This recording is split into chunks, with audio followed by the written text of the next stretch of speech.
motivated खालामदों गोबां बिमाफोरनि गाबनायखौ जोङो नुयो हाबानि समाव फिसाफ्रा रंजा बाजायै बिमा बिफाफोरनिफ्राय आशीर्बाद लानो गोनां नाथाय क्लास 7, 8, 9, 10 फरायफुनायावनो सासेल' फिसाजो गोबां मोजां इंलिश मिडियामाव मोजां स्कुलाव एबा बर' मिडियाम मोजां थाखा फैसा गारस्रावनानै सिमां लानानै फोरोंदोंमोन नाथाय हरखाबैनो जेब्ला बेबायदि हाबा लायो बिमा बिफाया जुलि गिर्जायाव जुलि होखांना लाबोयोब्ला लाइन थानानै खुलुमजायो बे समाव रंजानायजों आशीर्बाद होनो मोना गाबनानै मेगननि मोदैजोंसो खर'खौ दांनानै आशीर्बाद होनो गोनां जायो बेनिखायनो बे बायदि जुलियाव मालाबाबो इसोरनि आशीर्बाद थाया ख्रिस्ट'जों अनजाग्रा फंबाय बिनानावफोर जोङो दिनै जोंनि समाजाव जोङो नुनो मोनो मोनसे मण्डलीयावहाय ओरैबायदि समयसा जाबाय पास्टरा एकदम खान'खा खर' हमथानांलायखाबाय ओरै हाबाखौ बेबस्था खालामनानै दानो न'खरनि मानसिया गाज्रि मोनो गाव बिथांनि गामियाव सानै जोहोलावा गोरलै बैसोआवनो हिनजाव लानानै फैदों सासेया क्लास 9 फरायनायल' हिनजावा गावबो क्लास 9ल' सासेया क्लास 10 फरायनाय हिनजावा गावनो रोखोम पिउ फार्स्ट इयार दानिया प्रेगनेन्सि जाखानानै लाबोनाय गोरबोथि जानानै लाबोखानाय बे गथ'साफोरखौ हाबा होआब्लाबो दोनबाय थाजाला हाबा होनोबो ओरै पास्टर रेभारेन्डफोरा थगायनानै होनांसिगोन बेबायदि समयसायाव जोंनि मण्डलीफ्रा दिनै गोग्लैगासिनो दं आरो बेल' नङा बायदि रोखोमनि समयसाखौ जोङो दिनै नुनो मोनो जोंनि गोदोनि समाव इण्डियायावहाय चाइल्ड मेरेज होनोमोन गोसो दंब्लाबो गैयाब्लाबो गोरलै समावनो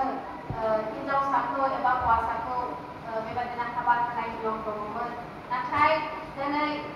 जोंनि इण्डिया कनस्टिटिउसनाव इण्डियायावहाय गोरों गोरा एजुकेटेड मानसिफोर जाबोनायखाय दिनै बिसोरो बेफोरखौहाय फोजोबस्रांबाय बे रुलफोरखौ बोखारबाय आरो हागौमानि दिनै हिनजावसायानो जा हौवासायानो जा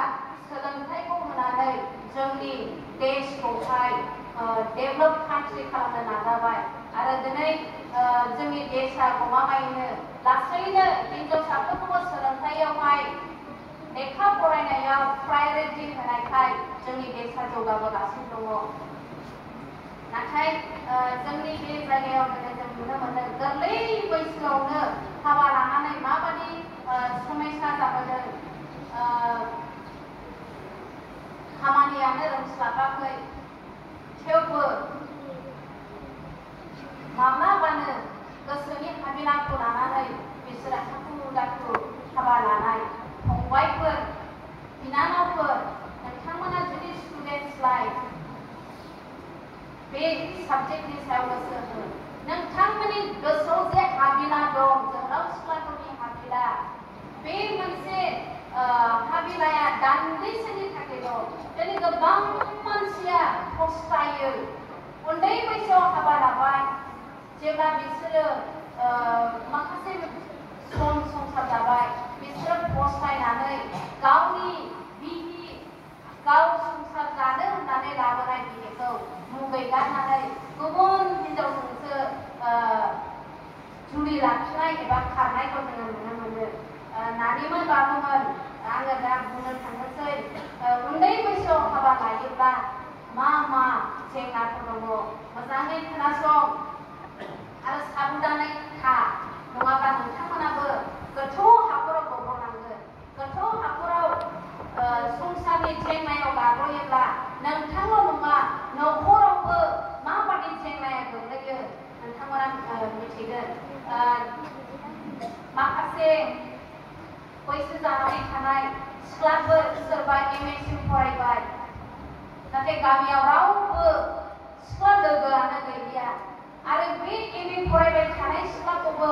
सोरबा निन्दा ठाट्टा खालामजोबसै ओइ नों हौवा मोनग्रोनाय नंला नोङो हाबा जानाय नंला नोंनि बैसोआ नै बेलासिद्रायबाय बेबादि आरो बेफोरबायदि सिख्लाफ्रा फरायनो आफसुस थानानै सानसेखालि बियो बुंदों जोंनि बिमाफ्राबो ओरैबायदि गोरलै गोरलै फिसाजोफोरखौनो हाखु दाखु हाबा हरो फिसौ बामनो जोबोद गोसोआव मेवथुबायो होननानै फिसौ बामनो लुबैसोगारो सोरबा सोरबा बिमाफ्रा ओंखायनो गोरलै बैसोआवनो फिसाजोफोरखौबो हाबा होगारो बेबादि होननानै दुखु मोननायखौ फोरमायदों दा नाम्बार 1 आव आं बुंनो हास्थायदों बिनानावमोन बियादै फिसाफोर उन्दै बैसोआव हाबा लायोब्ला मा दं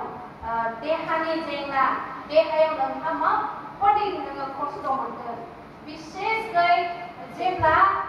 बैसो जानायनि सिगां सासे गथ'आ जुलि जागोन बियो सासे बिमा जानो गोनां आरो बिमा जानो थाखाय बेनाव जथेस्थ रोखोमनि भिटामिन थानांगौ जेब्ला सासे गथ'आ बिमा जानो थाखाय बेबायदि जायो गोबां खस्थ' मोनो बबेबा गथ'आ मा जायो बे बिफाया एबा बिमाहा जथेस्थ रोखोमनि भिटामिन गैयैयाव सोरबा सोरबा गथ'फ्रा नोरजियायै जोनोम जानांगौ देहायाव अंग सोरबाबा खर' गिदिरल' जागोन सोरबाबा खर'आ फिसायै थागोन मोदोमा गिदिर जागोन बायदि रोखोमनि बेबादि गथ' सारिनाय समावबो खस्थ' मोनो आरो बेजों लोगोसे मा जाबावो सोरनिबा गथ'फ्रा बेबादि रोखोमनि बिमा बिफानि गथ'फ्रा आनहेल्दि जेब्लायबो लोमजासोबाय थाग्रा जायो बहुद खस्थ' मोनो मानो होननानै बुङोब्ला बे गथ'नाव जथेस्थ रोखोमनि गोग्गो देहानि भिटामिना गैया आरो बे गथ'आ फरायनायावबो दुर्बल जायो जोंनि फरायसालियावहाय सासे थाब फोरोंब्लाबो रोङै गथ' दङमोन सासेल' नङा एभ्रि इयार जायो बोसोरफ्रोमबो बेबादि स्टुडेन्टसखौ मोनो आरो जोङो बेबादिनो खालामो बिमा बिफाफोरखौ लिंहरनानै सोर स्टुडेन्टसा फरायनायाव दुर्बल लिंहरनानै रायलायो आरो जों मिसफोरखौ बुङो खबर लानो सानसेखालि मिसआ ओरैबायदि खबर लादिंबायजोब्बाय बे गथ'नि बिमा बिफायासो मानो बे गथ'नाव एसेबो हाबा थाब फोरोंब्लाबो मेलेमानो बेवा मेंनाय मोनजोब्बाय लास्टआव बिनि बिमा बिफाखौहाय लोगो हमनो मोनबाय अफिसाव रायलायबाय जेब्ला बिसोरो अफिसाव जिरायनानै थाफैयो रावबो सिनायाखै बिसोरो बिमा बिफा होननानै जों सानदों सोरबा हौवासा गथ'फोर स्टुडेन्टसनि बिब' एबा बिदाफोर जोबनायाव नायबाय बिमा बिफाया जोबोद बैसो खमनि उन्दै बैसोआवनो क्लास 8 आव हाबा जानाय बिफाया क्लास 9 आव हाबा जानाय अब्ला नायदो बेबादि अबस्थायाव हाबा जानायनि गथ'फोरा ब्रेनावहाय माबादि एफेक्ट जायो एबा गोबां खस्थ'खौ मोनो आरो 2 नाम्बाराव उन्दै बैसोआव हाबा लाब्ला मा जायो अधर्ज जायो ख्रिस्ट'जों अनजाग्रा बियादै फिसाफोर बिमा जानायनि दायथ'आ एसेल' नङा जेरै उन्दै बैसोआवनो हाबा लाबाय जुलि लाखांनायनि उनाव धैर्ज गैया जायो सैसोनो हाया मानो होननानै बुङोब्ला हाबा जाखांनानै नोङो नोंनि इच्छा बादि सोलिबाय थानो हाया सिख्ला बैसोआव नोङो जेरै सोलियोमोन सिख्ला बैसोआव 7टा 8टासिम उन्दुयो नाथाय नोङो बिसाय मोनखांनानै जुलि जाखांनानै नोङो बेबादि सम खालामनो हाया आरो बिखुनजोफ्रा माब्लानि समाव खामानिफोर फोरोंनो गोनां जायो बेफोराव एसे बुंब्लाबो दुखु मोननानै अमासि थायो आरो अधर्ज सैसोनो हायैयाव दा आजिखालिनि मानसिफ्रा मा एसे बुंनायावनो न'आव खारलांनानै थायो ना आरो गामि मोनसेनो हाबा लालायगोनब्लाथ' बिबजाय जालायनायफ्रा मोखां लालायनो हाया जोबोद उसुबिदा जायो माने फिसाजोआ खारलांनानै थाहैबाय फिसालानि बिमायाबो सानबाय माबाफोर एरनानै फैबाय ओरैबायदि उसुबिदायाव गोग्लैगासिनो दं गिर्जा हाबनो नागारलायनाय दं गोबां मण्डलियाव बेबायदि दङ अनजाग्राफोर उन्दै बैसोआव जोंनि फिसाफ्रा बेबायदि गोबां समयसा उन्दै बैसोआव हाबा लानानै बिमा बिफानि सायाव समयसा खालामनानै होगासिनो दङ आरो समनि गेजेराव बिसायखौ माबादि जोथोन लानांगौ बिहाव बिखुनजोखौ माबादि मानिनांगौ सिबिनांगौ बेखौबो मिथियैयाव एसे समयसा जायोब्लानो न'आव खारलांबाय सप्ता खनबा थाहैबाय गथ'खौबो लांबाय जों बिबौ बिबैमोना फिसौफोर नायनो लुबैयो बे प्रेक्टिकेल समयसा दै ने दिनै गाबोननि समयसायाव एकदम प्रेक्टिकेल जेब्लायबो जाबाय थानाय बियो आरो खारनानै थाहैनानै मा जायो उन्दै उन्दै बैसोआव हाबा लानायफ्रा गाव खारनानै थाहैनानै दाने बिखुनजो बुरैयासो गावनि फिसालाखौ हाखु दाखु संनानै जाहोनांगौ सि जोम सुफिननानै होनांगौ जाहैबाय मानि थाखाय होनब्ला हाबा लाखो बुजिस्लाबा लाबा गासैबो जेखौ धैर्य लानांगौमोन बेखौ लानो हायैयाव बेबादि समयसा जायो बाइबेलाव बुंदों उइमेन्सफोरखौ बिहिफोरखौ एफिसासनि 5नि 21-22 पदआव नायोब्ला जों नुनो मोनगोन बिहिफ्रा बिसायफोरनि सिङाव माबादि मावनांगौ बिहिफ्रा बिसायफोरखौ माबादि फुजिनांगौ माबादि मानिनांगौ दिनै उन्दै बैसोआव हाबा लानायखाय आरो समनि गेजेराव उन्दै बैसोआव हाबा लानायखाय बिसायनि सिङाव माबादि बुंनांगौ बिसायखौ माबादि सिबिनांगौ बेफोरखौ मिथियैयाव लास्टआव डिभर्स नागारलायनाया जायो गुप्ता गुप्ति बुलायनाय नांलायनाय बेबादि समयसा जागासिनो दं बुंनो थाङोब्ला ख्रिस्ट'जों अनजाग्राफोर जेब्लासिमनाखि जोंनि ख्रिस्टियान नखरफ्रा गोगोम नखर जानाय नङा जोंनि मण्डलिया राफोद एबा स्ट्रं मण्डलि जानो हाया बेनिखायनो जेब्ला जोङो नखर थागोन फिसाफोर बैसो लानानै थिग समाव नखरखौ खालामनांगौ आरो गोबां बिहिफ्रा बेबादिनो बिसायफोरखौ जोथोन लानो रोङैयाव बिसायनि सिङाव बुंनो रोङैयाव बेबादिनो बिसायजों नांलायनाय खमलायनाय बेबादि उसुबिदाखौ जोङो नुनो मोनो बेनिखायनो सोरबा बेफोरबादि आनजादाव गोग्लैनांगौ दङब्ला दानो बे साबजेक्टआ बे टपिकआ दिनैनि थीमा नोंथांखौ एवारनेस सांग्रांथिखौ होदों बैसो जानायनि सिगां माब्लाबाबो हाबाखौ हाखु दाखु दाखालाम बिमा बिफानि सिमांखौ खेर बेथेर दाखालाम नोंथांमोननि मण्डलियाव आङो बाख्नायनो सानो नै जोंनि बियानै मा नामलाय जन बिए खालामगासिनो दं फरायगासिनो दं थेवबो दासिमबो बिदिनि मा होनो दाहान्दा गैया दङ जानो हागौ मोजां मोननाय सिं सिं खिन्थु डिसिप्लिनै ना बेसे गोजोन होदों बिमा बिफानि गोसोखौ बेसे गोजोन होदों बेसेबां मोजां एग्जामपोल बेसेबां मोजां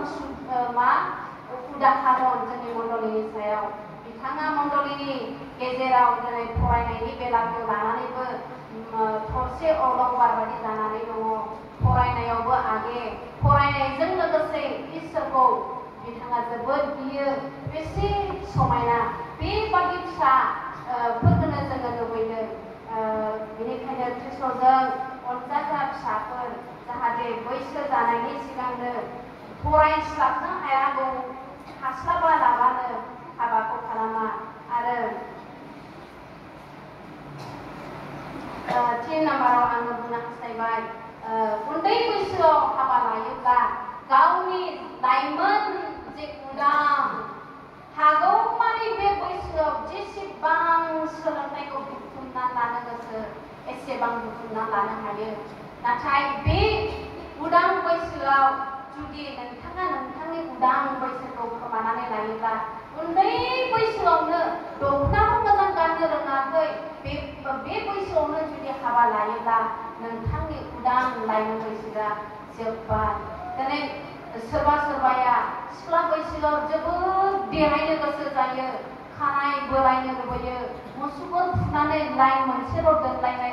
दङ हाइ हिल गाननो लुबैयो नाथाय हाबा जाखाङोब्ला बेफोर फ्रिदमा माब्लाबाबो नाजावजाथाव गनायजाथाव नङा समाजजों एबा सिख्ला बैसोआवबो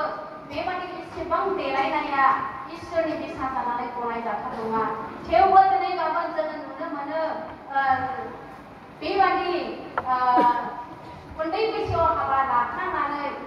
जेरै सिख्लायाव देलायदों लिपस्टिकफोरा जाहाबलायनाय हाई हिल्स बेसेबांबा गोजौ गाननाय एबा खानाय स्ट्रेट होनाय सासे मोनसे न'खराव बेसोरा गोरलै बैसोआव हाबा जादों हिनजावनि खानाया मेगि बादि आरोना मेगिखौ नुबाय थाने जायोना जों एकदम गज्रे गज्रे आरो ओमफ्राय बेसोरा सिख्लानिफ्रायनो खानाय माबा होग्राखानो स्ट्रेट दानिया हाबा लाफैनाय न'खरा एसेबां मोजां अबस्थानि नङा जेब्लायबो फिसायनाव फैसा बिबाय थायो खानाय स्ट्रेट होजानो सानसेखालि फिसाया बुनांबाय नालाय खारलांबाय दानिया ओरैबायदि गिदिर मिटिं जाबाय लास्टआव मिटिंआव सावरायबाय मा खारननि थाखाय हिनजावा खारलांदों जोबनायाव फिसाया मिटिंआव गसंनानै बुंबाय ओरै लागोने जा रायदों हिनजाव बुग्रा माग्रा जाथि खुरमायाना नाथाय जेब्ला फिसाया दलद गसंनानै खारनखौ खोन्थाबाय सोंबाय मा खारनाव जोंनि मानसिनि मोदोमाव आखाइ होआ नोंलाय नोंथांमोना मोजाङै खोनासंदो खारना बारा गिदिर नङा फिसासो नोंथांमोना फिसा खारन लायोब्ला फिसा लादो गिदिर लायोब्ला गिदिर लादो बिथाङा न'खर संसार जाखानानैबाबो गावनि गज्रे गज्रे खानायखौ सिदा खालामनो मोनैनि बोराबनानै आंजों बेबायदि जालायनायाव आं थांनायाव थादों अब्लासो न'खरनि मानसिया लाखिनानै मिथिङाव जेबो बुंनो हायासै नै बेबादि समयसा फिसाफोर बेनिखायनो उदां बैसोआ सिख्ला समाव फरायनांगौ समाव फरायनायल' मावनो गोसो दंब्ला मावो आरो बेरायनो गोसोब्ला बेरायो नाथाय हाबा जाखांना बेबादि नङा एबा सिख्ला समावबो उदां होननानै हगारसारनायनि सम दंबावा आं फैगासिनो दङ माबादि आखा फाखा जानानै थांनांगौ ख्रिस्ट'जों मोनजाग्राफोर मोनसे मण्डलियाव आंखौ बुंदों मण्डलि नङा गिदिर कनफारेन्सआवहाय अननानै प्रसारिकाया एसे गाननाय जोमनायनि सोमोन्दैबो बुंलांदो दानि उन्दै हाबा जानाय बिमाफ्रा एकदम फोरलाब फोथाब बांगाल हिनजावफोर बादि नाइटिफोरखौ फोरलाब फोथाब गाननानै थाथारो एसेबो नायनो सुखुला जों अननानै बुंलांदो जाबाय नोंथांमोननि गेजेरावबो बुंनो थाखाय दे आङो ओरैनो लादोंसो बे गानग्राबो गैया जानो हागौ नाथाय गोबां गामियाव दिनै बेबादि जानानै दङ उन्दै बैसो नालाय बिहावनि सिगाङाव माबादि गाननांगौ बेवाइनि सिगाङाव माबादि थानांगौ जोंनिथ' बर' समाजाव बिसायखौ मानिनाय एबा बेवाइखौ मानिनाया जोबोद दंथारखायो गोदोनि मानसिफ्रा बेवाइजों नांलायखायो एसेनि मानिनाय आरो आं गोदोनि मानसिफोरखौ बुंनाय खोनायो बेवाइनि दखनाया नांब्लाबो रुवा जागारलायो आरो बेवाइनि दखनाखौ दांब्लानो गानब्लेबो जायो बेबादि खोनादों माने बिथांमोननि बुंनो हास्थायनाया रेसपेक्ट ना ओरैबादि मान होलायनाय दा जों ख्रिस्ट'नियाव दङ हिसाबै जों बयबो इसोराव खौसे हिसाबै बेवाइजोंबो जंखायलायनाय दंसै बुरि बिदा सोमोन्दो लिंलायनायबो दंसै दा बेबादिनो रेसपेक्टनि गेजेरजों मान सनमान होनायनि गेजेरजों माबादि बेवाइफोरखौ मान होनांगौ बिहावफोरखौ मान होनांगौ गिर्जायारिफोरनि सिगाङाव मण्डलियारि दैदेनगिरिफ्रा थाङोब्ला प्रेयारनि थाखाय न'खर फेल'शिपनि थाखाय थाङोब्ला माबादि गाननानै माबादि जोमनानै जोंनि इसोरनि दासफोरखौ नाजावनांगौ बिनिबो गियान गैयै जायो बेनिखायनो उन्दै बैसोआव हाबा लानाया गासैबो जोंनि फ्रिडम माबा थांला जोबो आरो केयारलेसबो जायो आरो फिन मोनसे गुबुन पइन्टआ जाहैबाय इसोरखौ सिगाङाव दोननानै न'खर दानायाव गुरुत्व गैया जायो जाय गथ'आ आं 100आव 100खौ बुंनो सानाखै सोरबा गोरलै बैसोआव हाबा जादोंब्लाबो ओरैबायदि बिमा बिफाजोखौ मानिनानै जाग्रा बिसायनि सिङाव थानानै जाग्रा गोबां